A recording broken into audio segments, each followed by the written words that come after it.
That research only कि किस तरह से सूतिका परिचर्या को आप फॉलो कर सकते हैं पेशेंट में।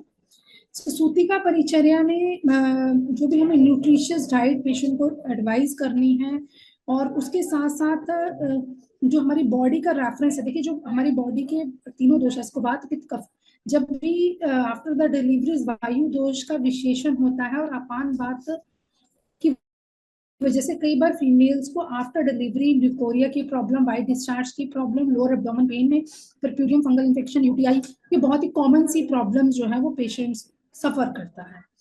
सो at the time of the delivery के बाद आपको पेशेंट को अवगाह स्वेदन के बारे में एडवाइस करना है।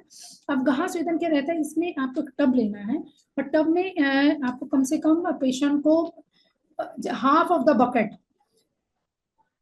बकेट उसमें पानी को ऐड करना है, और इसमें आप सफटिक भस्म से, हल्दी से, नीम से, त्रिफलादि या पंचवल्कल क्वाथ से इन ड्रग्स को डाल के, पंचवल्कल क्वाथ में जितने भी बड़े वृक्ष होते हैं, वट, अदुम्बर, पलाश, इन सब चीजों के काढ़े को डाल के अवगाह स्वेदन दिया जाता है। फर्स्ट ऑफ ऑल ये मसल्स को स्ट्रेंथनिंग देता है। अगर किसी भी पेशेंट को नॉर्मल डिलीवरीज के बाद इन्फेक्शन का जो कंसिस्टेंसी होती है, ये उसको भी रिड्यूस करता है।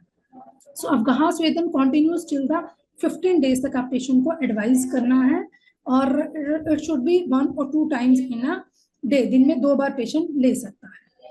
Next comes to the preventive management.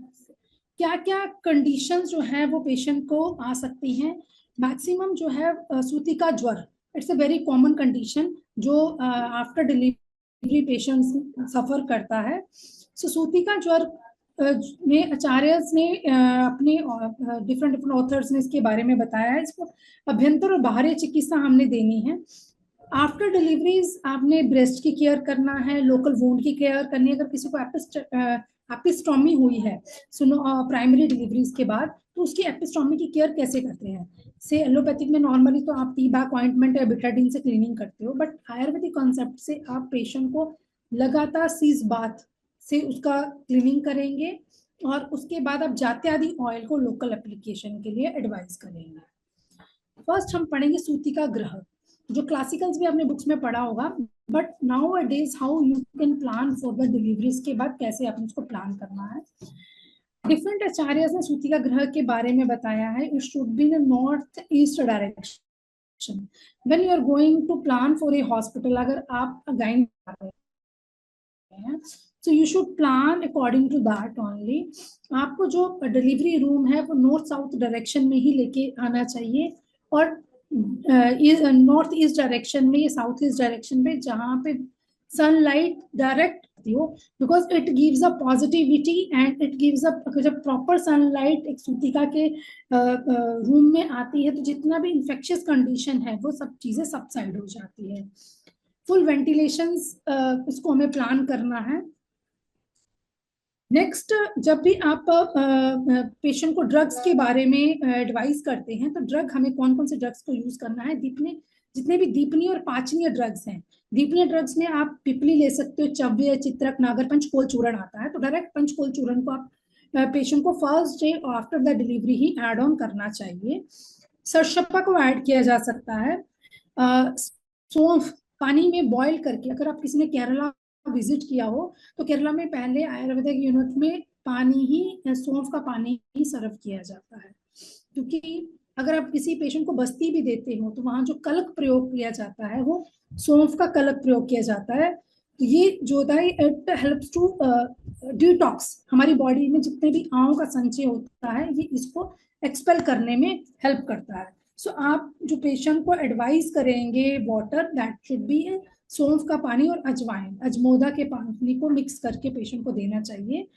इसके साथ साथ अगर पेशेंट की वात प्रकृति है, वात कफजा प्रकृति है, उसमें आप अदरक, शुंठी को भी इस्तेमाल कर सकते हैं, एक्सेप्ट द पित्त प्रकृति पेशेंट। तीक्ष्ण उष्ण औषधि को ले सकते हैं।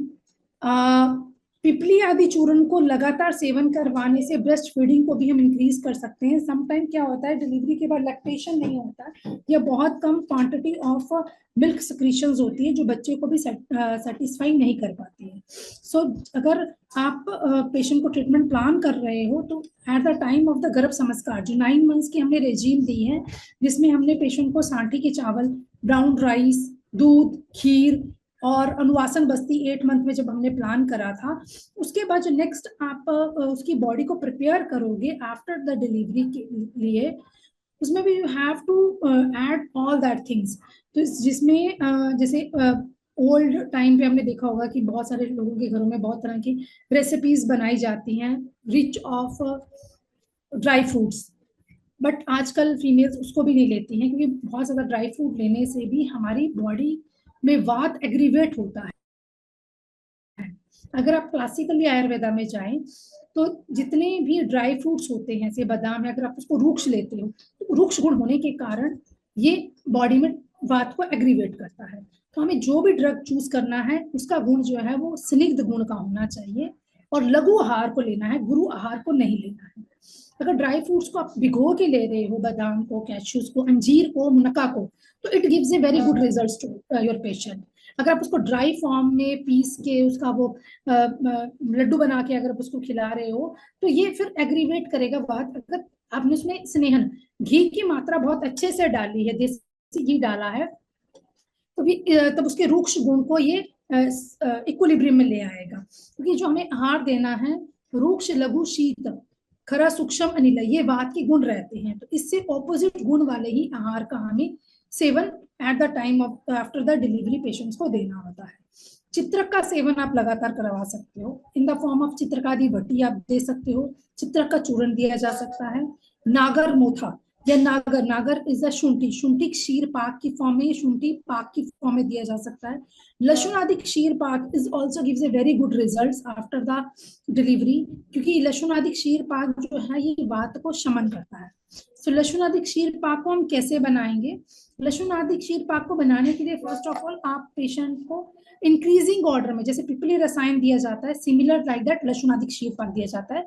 लशुन आदि क्षीर पाक आप जॉइंट्स पेन के पेशेंट्स को भी एडवाइस कर सकते हो जिनको मल्टीपल जॉइंट्स पेन है, या सूती का ज्वर में भी दिया जा सकता है, या पेशेंट को पहले से ही थायराइड की प्रॉब्लम है, आमवात की कंडीशंस है, या प्री डिलीवरीज पेशेंट को कई कॉम्प्लिकेशंस है, तो उसमें भी आप लहसुन आदि क्षीर पाक का इस्तेमाल करवा सकते हो। तो लहसुन आदि क्षीर पाक के लिए first of all first day आप 2 लहसुन लेंगे, उसमें 100 ml मिल्क डालेंगे, 200 ml पानी डालेंगे, उसको बॉइल्ड करेंगे। बॉइल करके हमें हाफ रिड्यूस करना है। जब वो 1 कप रह जाता है, इसको बिल्कुल खाली पेट दिया जाता है लहसुन आदि क्षीर पाक को। क्षीर पाक लेने के बाद पेशेंट को ऑलमोस्ट 1 घंटे तक कुछ भी खाने को नहीं देना चाहिए।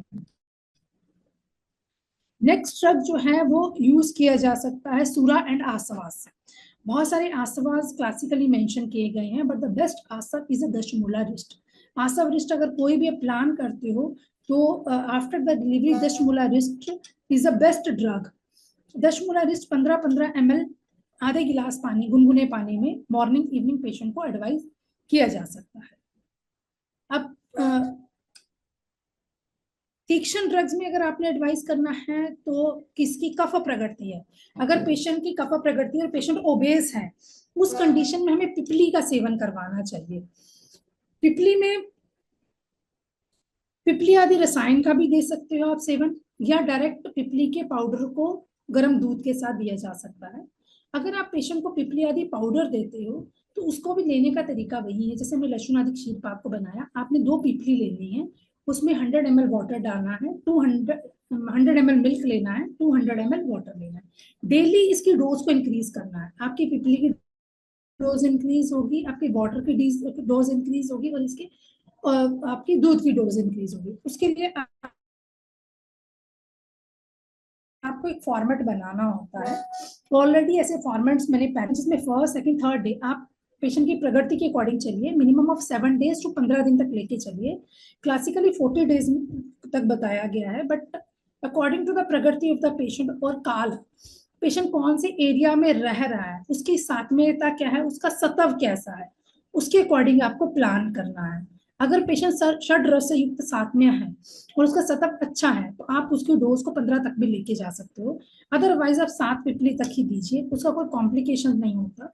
अगर आप ज्यादा डोज में देते हैं तो ये पित्तवर्धक कर देता है और पेशेंट को बॉडी में heat, excessive heat problem start हो जाती है, कई बार माउथ अल्सर्स भी हो जाते हैं, पेशेंट को कॉन्स्टिपेशन की प्रॉब्लम हो जाती है, अमल पित्त की कंडीशन जनरेट हो जाती है। तो इसलिए पिपली रसायन को जब भी देते हैं आप कफा प्रकृति के पेशेंट को, ये कफवात प्रकृति के पेशेंट को दीजिए और इसके डोसेज को डेली 2-2 पिपली इंक्रीज करते जाएंगे 7 डेज तक, और 7 डेज के बाद धीरे धीरे धीरे इसको टेपरिंग ऑर्डर में लेके जाएंगे। सो हमें 15 डेज का मतलब प्री आपके पास दिस फॉर्मेट जो है वो अवेलेबल रहना चाहिए। जब आप अपने पेशेंट की जो प्रिस्क्रिप्शन एडवाइस करोगे, जैसे आपने उसका प्रिस्क्रिप्शन लिखा तो प्रिस्क्रिप्शन के पीछे आपके कितनी डाइट फॉर्मेट्स हैं या प्री प्लान हमारे ट्रीटमेंट्स ये फॉर्मेट्स हैं, उसको आप अटैच करके देंगे, so easy to the patient उसको प्रॉपर फॉलो कर सकेगा।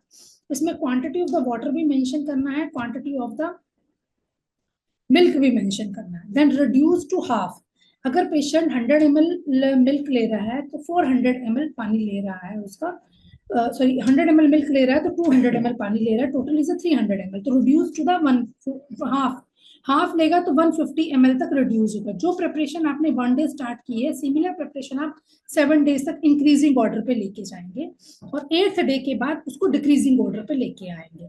तो 15th डे में ये हमारा पिपली रसायन जो है वो पेशेंट पूरा ले लेगा। पिपली रसायन एक तो कफ को शमन करता है, ब्रेस्ट फीडिंग को इंक्रीज करता है, बॉडी में स्ट्रेंथनिंग देता है। सो पिपली रसायन को आप पोस्ट नेटल कंडीशंस में एडवाइस कर सकते हो। इट्स ऑल्सो अवेलेबल विद हमारी भी फार्मेसीज में आपको पाउचेस फॉर्म में मिलते हैं, ये पैकेट्स मतलब इसकी ना पुड़िया टाइप जो बोलते हैं, इसके पाउचेस फॉर्म में भी आप अपने क्लिनिक्स पे बना सकते हो। सो उस पाउच में इंक्रीजिंग ऑर्डर में पिपलीज को आप ऐड करके दे सकते हो पेशेंट्स को। नेक्स्ट जो आचार्यस ने मेंशन किया है, आप जो अपने पेशेंट्स की डाइट के बाद उसकी पर्टिकुलरली हाइजीन के ऊपर काम करना है, कोई भी इंफेक्शियस कंडीशंस को हमें रिड्यूस करना है तो हमें क्या करना है, तो local care of the wounds, local care जो वुंड्स की रहती है, first is the aseptic method. Delivery के बाद हमें एसेप्टिक मेजरमेंट्स को कवर अप करना है with the help of the हरिद्रा, हल्दी के कलक को या कुमारी की मज्जा को, जिस एलोवेरा के अंदर का जो पल्प रहता है उस पल्प को आप एग्जीक्यूट करेंगे और हल्दी के साथ मिक्स करके इसका पेस्ट बनाएंगे और this paste can be applied on the episiotomy wounds. जहां पे पेशेंट को पेन हो रहा है, ये वुंड है, ये नॉर्मल डिलीवरी के बाद तो किसी का वैक्यूम डिलीवरी हुई है या फोर्सअप डिलीवरी हुई है, उससे क्या होता है कि साइड के साइड वल्वा एरियाज में पूरे के पूरे रैशेज आ जाते हैं, तो उसको हमें कवर करना है, नहीं तो ये इन्फेक्शियस डिजीज बन जाती है। Further patient can lead to the उसको लिकोरिया की प्रॉब्लम्स होना शुरू हो जाती है, ये सर्विसाइटिस भी कई बार हो जाता है, क्योंकि मैक्सिमम वैक्यूम डिलीवरीज में क्या होता है कि सर्विक्स टियर हो जाता है, तो उस कंडीशन पे हमें हरिद्रा और कुमारी के अंदर का पल्प का पेस्ट रेगुलर 7 डेज तक पेशेंट को अप्लाई करना चाहिए।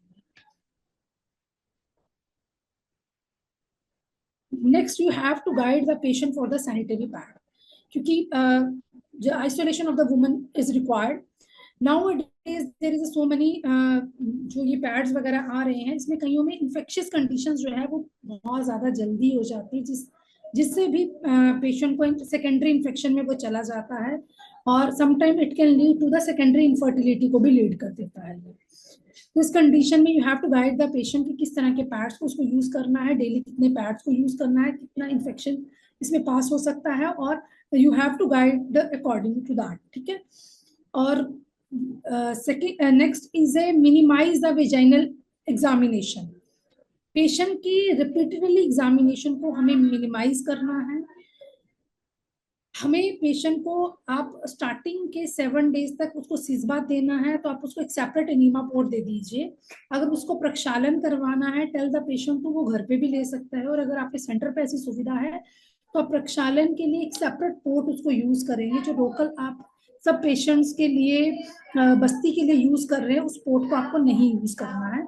सो यू शुड बी तो मिनिमाइज द इन्फेक्शन, पेशेंट को इन्फेक्शन ना जाए, क्योंकि एनीमा पोर्ट की कॉस्ट भी बहुत कम आती है, 200 रुपीज में you can buy a new enema port, आपको मिल जाता है। तो 7 डेज तक पेशेंट का प्रक्षालन आप उस एनीमा पोर्ट में कीजिए। प्रक्षालन करने का क्या विधि रहती है, एनीमा आपको सीसबात पाउडर का कषायम बनाना है, या त्रिफलादी कषायम ले सकते हैं, पंचवल्कल कषायम ले सकते हैं। इस कषायम को आप एनीमा पोर्ट में डालेंगे, 450 ml मिनिमम डोज और मैक्सिमम आप 1000 ml तक ले सकते हैं। Tell the patient to sit on the washroom, वो खुद से भी पेशेंट कर सकता है, वो वेस्टर्न पोर्ट में बैठ जाए और जितना भी वो एनीमा पोर्ट का पूरा वो पाइप रहती है उसके आगे आप कैथेटर अप्लाई करोगे, कैथेटर रेड रबर कैथेटर आप लगाओगे और उस रबर कैथेटर को वेजाइनल एरिया के अंदर इंड्यूस करना है। अगर आपने पेशेंट को अपने क्लिनिक्स पे देना है तो आप लिथोटॉमिकली पोजीशन पे पेशेंट को लेटाओगे, लेग्स एलिवेट करेंगे और जो भी थेरेपिस्ट आप खुद कर रहे हैं तो आप उसके वेजाइनल एरिया के अंदर इंड्यूस करेंगे। देन पोर्ट को जैसे आप बस्ती देते हैं उस तरह पोर्ट को आप ऊपर लेके जाएंगे और जितना मेडिसिन है वो डायरेक्टली लोकल एरिया पे स्प्रेड हो जाएगा। वो जितना भी आपका जो वेजाइनल की वॉल्स हैं, सर्विक्स की वॉल्स हैं, ये उसके सारे ही इन्फेक्शन को निकाल देगा। इसके बाद पेशेंट को अपने पिचू एडवाइस करना है। जब भी आप प्रक्षालन करते हो, प्रक्षालन के बाद आपको जेंटल पीवी, जेंटलाइज्ड 2 फिंगर को वेजाइनल एरिया में इंड्यूस करना है टू चेक कि वहां पे कोगुलेशन, आपका एकोमुलेशन ऑफ वाटर, ये जो कषायम हमने डाला है वो रह तो नहीं गया, क्योंकि अगर वो रह जाएगा तो वो टेपर टेपर करके थोड़ी थोड़ी देर में पेशेंट को गिरता रहेगा। पेशेंट को फर्स्ट ऑफ डिस्कम्फर्टेबिलिटी होगी, सेकेंड उससे अपानवात का विशेषण होता रहेगा, वह इन्फेक्शियस कंडीशन दोबारा से जनरेट हो सकती है। उसे माइल्ड सा पीवी करके push the cervical part down, ठीक है, नीचे की तरफ इस तरह से 2 फिंगर्स को पुट करके आप नीचे की तरह से डाउन उसको प्रेस करेंगे। जितना भी कषायम का एक्युमुलेशन हुआ है वो सारा का सारा आप उसको ड्रेन ऑफ बाहर निकाल देंगे। नेक्स्ट आपने पिचू लेना है। पिचू लाक्षादी ऑयल का किया जा सकता है या फिर आप पिचू धारण धन्वंतरम तेल से दे सकते हो, फल घृत से दिया जा सकता है। तो these 3 are the drug of choice जो मैक्सिमम पेशेंट्स में दिया जाता है।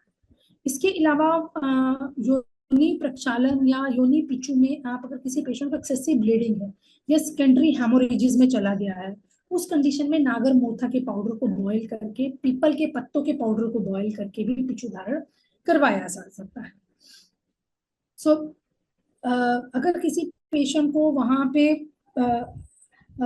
जैसे वैक्यूम डिलीवरी हुई और थोड़े थोड़े रैशेज आ गए हैं नीचे, सो उन रैशेज वाले कंडीशन पे हम निम्बादी घृत को भी अप्लाई कर सकते हो पिचू धारण में, या दूरवादी घृत को। दूरवा का मेन एक्शन जो होता है ये एंटी क्लॉटिंग काम करता है। अगर आपकी बॉडी में से कहीं से भी ब्लीडिंग डिसऑर्डर हो रहा है, जिसको हम रक्त पित्त बोलते हैं, ऊर्ध्वगत रक्त पित्त, अधोगत रक्त पित्त या तीर्यगत रक्त पित्त, कहीं से भी ब्लीडिंग डिसऑर्डर हो रहा है, हो सकता है आपकी वेजाइनल ब्लीडिंग हो या एक्सेसिव ब्लीडिंग जूटो मेनार्ची के बाद आपको ब्लीडिंग हो सकती है, या फिर पेशेंट को कई बार डिसफंक्शन यूट्राइन ब्लीडिंग होती है, तो उस कंडीशन में भी आप दूरवादी के पिचू को धारण करवा सकते हो पेशेंट को। दूरवा का मेन एक्शन होता है एंटी क्लॉट काम करता है और इमीडिएटली ब्लड जो लोकल ब्लीडिंग होती है उसको ये स्टॉप कर देगा। नेक्स्ट हमें हार्मोनल, अगर किसी को एक्सेसिव ब्लीडिंग है, सेकेंडरी पीपीएच में जा रहा है पेशेंट, ये सेकेंडरी उसको 3 या 4 डेज के बाद ब्लीडिंग होना ज्यादा स्टार्ट हो गई है, अगर तो बहुत ज्यादा एक्सेसिवली स्टार्ट है तो you have to refer the patient, उसका जो मॉडर्न ट्रीटमेंट हो रहा है तो उसी को गो थ्रू करेंगे। और अदर पेशेंट को माइल्ड ब्लीडिंग हो रही है और ब्लीडिंग की कंसिस्टेंसी जो है वो भी रेड कलर की है, तो उस कंडीशन में आप दूरवादी और निम्बादी घृत का पिचू जो है वो एडवाइस कर सकते हैं। इसके बाद योनि धूपन, लोकल ट्रीटमेंट्स में आप पेशेंट को योनि धूपन दिया जा सकता है। ये क्या करता है, जितने भी लैसरेशंस हो जाते हैं after the delivery genital tract के ऊपर, इसकी प्रॉपर रिपेयर करने में हेल्प करता है। सो योनि धूपन can be given with the पुष्ट, अग्रू और गुगुल। योनि धूपन कैसे करना है ऑलरेडी आपने क्लासेस में रीड किया भी होगा ना। योनि धूपन के लिए आपको एक बाउल लेना है या धूपन यंत्र आता है, उसमें गुगुल, अग्रू और कुष्ठ, ये तीनों ही हर्ब्स को मिक्स करके आपने बर्न कर देना है। इसमें पलाश के पत्तों को भी ऐड किया जा सकता है, कर्पूर को भी आप ऐड कर सकते हो उसको बर्न करने के लिए, प्रॉपर वो जल जाए तो कपूर, हल्का सा कपूर डालेंगे, वो प्रॉपर आग पकड़ लेगा गुग्गुल आपका और अगरू आपका, कुष्ठ आपका, क्योंकि ये तीनों ही ड्रग्स जो है, गुग्गुल जो है वो वात शामक एक्ट करेगा। इससे निकले हुए फ्यूम्स आपकी वेजाइनल एरिया में कोई भी बैक्टीरियल इन्फेक्शन है, फंगल इन्फेक्शन है, ये उसको सबसाइड कर देता है। इसके लिए आपको पेशेंट को एक ऐसी चेयर पे बिठाना है जो जालीदार चेयर हो। इसके लिए आप अपने क्लिनिक्स पे जो फोल्डिंग वाली चेयर्स है उसको भी रख सकते हैं, या अदरवाइज आप वुडन चेयर को बना सकते हैं और बीच में से उस वुडन चेयर को कट कर सकते हैं, ताकि जब पेशेंट उस पर बैठे तो ऑटोमेटिकली फ्यूम्स जो है वो सारे उसकी लोअर वेजाइनल एरिया पे मिल जाए। सेकेंड, नहीं तो आप पेशेंट को खड़ा करके भी कर सकते हैं, दोनों ही लेग्स को अपार्ट करिए, और जो आपने धूम यंत्र, मिट्टी का भी धूम यंत्र मिलता है, या आप कांसा का धूम यंत्र ले सकते हो। प्रेफरेंस तो मिट्टी के धूम यंत्र की ही रहती है, जिसको हवन के लिए भी यूज किया जाता है। सो उस हवन के यंत्रास को आप यूज कर सकते हो। I will show you the यंत्र ऑल्सो।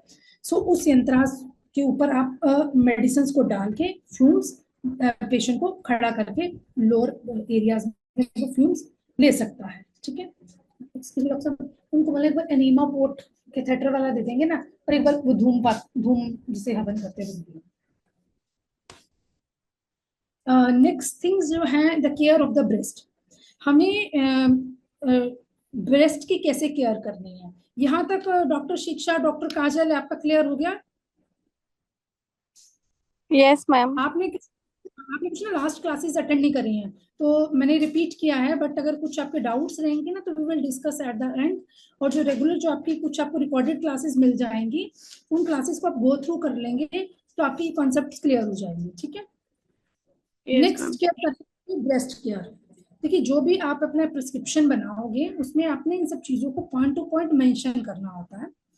सो ब्रेस्ट केयर में पेशेंट की काउंसलिंग करें, ये सबसे मेन रोल प्ले करता है। क्योंकि क्या होता है, अगर पेशेंट ने ड्यूरिंग द प्रेगनेंसी अच्छी डाइट नहीं ली है तो स्तन रोगास, स्तन में अगर किसी को हीन लक्षण आ रहे हैं या कोई इन्फेक्शियस कंडीशन है तो उसमें कई बार प्रॉब्लम्स आना शुरू हो जाती हैं।